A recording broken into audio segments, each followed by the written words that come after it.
मैं फिरोजपुर की हूँ। 2012 में आपके किडनीज में स्टोन्स हुए थे। हाँ जी। क्या हुआ उसके बाद, आप खुद अपनी लाइफ के बारे में बताएं।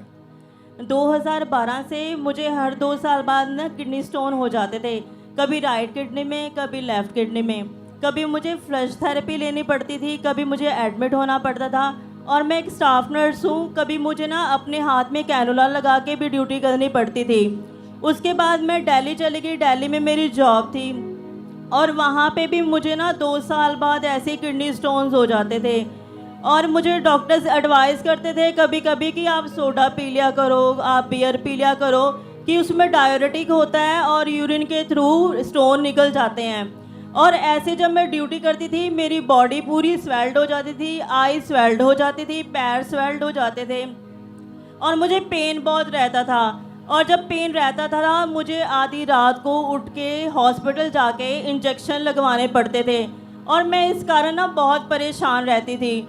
और मैंने ना बियर पीनी स्टार्ट कर दी, डॉक्टर की एडवाइस ले ली। और पहले मैं नशे से ना बहुत नफरत करती थी कि मुझे नशे वाले लोग बिल्कुल पसंद नहीं थे, पर मेरे को बियर से कुछ फ़र्क नहीं पड़ा। ऐसे ऐसे मेरे नशे बढ़ते गए, मैं अल्कोहल पीने लग गई, मैं ऐसे ही वाइन पीने लग गई और ऐसे ऐसे धीरे धीरे ना मैं स्मोकिंग करने लग गई और मैं डिप्रेशन में चली गई।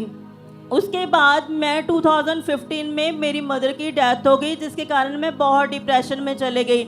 मैं बहुत परेशान रहने लगी, मुझे ऐसा लगता था कि कोई मुझे प्यार नहीं करता, मुझे अकेलापन लगता था। और मैं ना ऐसे धीरे धीरे मैं मुल्तानी मिट्टी खाने लगी। जब मैंने परेशान होना, मैंने गुस्से में आना और मैंने जब मेरी किसी से लड़ाई होनी तो मैंने उसे बहुत गालियाँ निकालनी और मैं उनको ये बोल देती थी कि तुम मुझे मिल कहीं पे, मैं तुझे बताती हूँ। और ऐसे मेरे दिल्ली में बहुत बड़ी लड़ाई हुई, कई बार मैं पीट भी देती थी।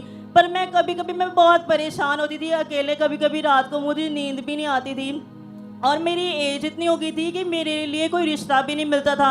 इस कारण मैं बहुत परेशान रहती थी।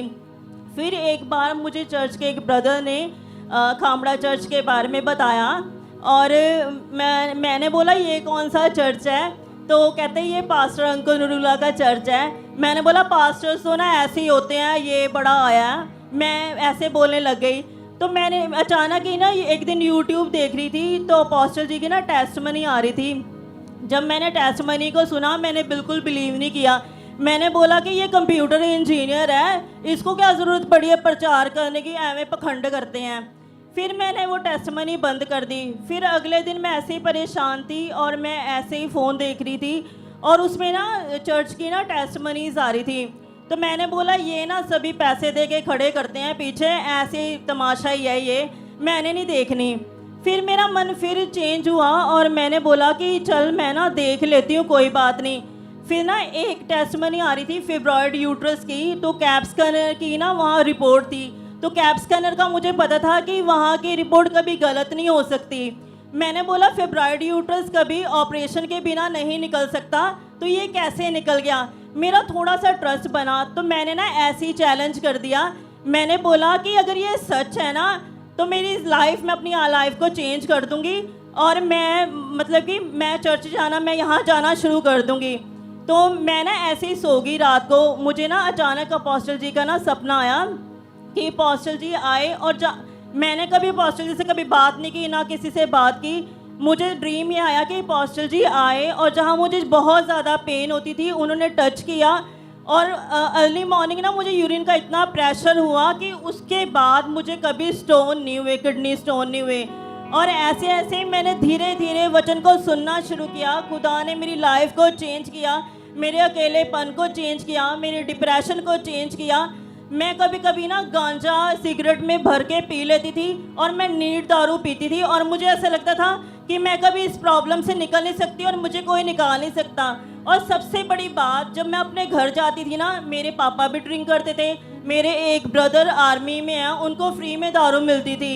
और जब उनको पता लगा कि ये पहले दारू से नफरत करती थी और ये अब दारू पीती है तो हमें कंपनी मिल गई। जैसे अपोस्टल जी कहते हैं ना संगति को संगति मिल जाती है, वैसे ही ना वो मेरे लिए जब मैं आती थी ना तो वो मेरे लिए बियर वगैरह ला के रखते थे, पर वो मुझे ये कहते थे कि तूने दिल्ली जाके नहीं पीना।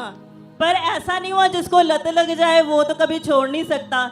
फिर मैं जब गई तो धीरे धीरे खुद मैं वचन के साथ जुड़ी और मैं वचन सुनने लगी। ऐसे मुझे पॉस्टल जी के ड्रीम आने लगे और मैं एक एक चीज़ से निकलती गई। फिर मैं वहाँ से मैं कभी कभी जब डिप्रेशन में होती थी ना, बड़ी परेशान होती थी, मैं ऑफ लगवा के ना अपनी सहेलियों के साथ घूमने चली जाती थी। और मुझे ये होता था कि हिल स्टेशन में घूमते हैं, पर जब आती थी तब परेशान फिर हो जाती थी। तो ऐसे ऐसे खुदा ने, जब मैं जुड़ी तो खुदा ने मुझे चेंज किया और मैंने अपनी पुराने सारी लाइफ को चेंज कर दिया।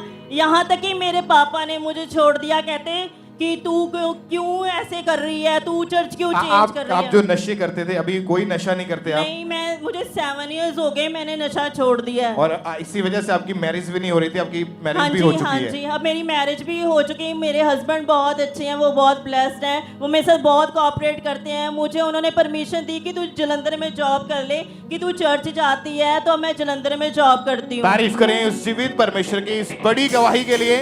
ऊंची आवाज में बोले एक्लीसिया हालेलुया, थैंक यू जीसस। अपने हाथों को हिलाते हुए परमेश्वर के जीवित नाम को महिमा दे। आपने ध्यान से सुना कि कितने साल आपने ये नशा किया? 3 साल। 3 साल? हाँ जी। कोशिश करते थे छोड़ने की? हाँ, पर मेरे को लगता था मैं छोड़ नहीं पाऊंगी। उम्मीद नहीं थी? नहीं, बिल्कुल। मतलब आपने बीमारी से निकलने के लिए नशे का सहारा हाँ, लिया? मैं ये भी सोचती थी कि मैं गाड़ी के नीचे आके मर जाऊं, कि मेरी लाइफ खत्म हो जाए। बीमारी से निकलने के लिए नशे का सहारा लिया और नशा भी बहुत ज्यादा बढ़ गया। हाँ जी। फिर नशे से भी बाहर नहीं निकल पा रहे थे। हाँ जी। जब चर्च में आए, परमेश्वर के दास की टेस्टमनी को सुना, हाँ जी। उनकी टीचिंग को सुना, हाँ जी। पहले नशे खत्म हुए, हाँ जी। पथरियां भी खत्म हुई, हाँ जी। उसके बाद कोई किडनी का रोग नहीं है। नो। थैंक यू जीसस बोले एक्लीसिया इस बड़ी गवाही के लिए। ऊंची आवाज में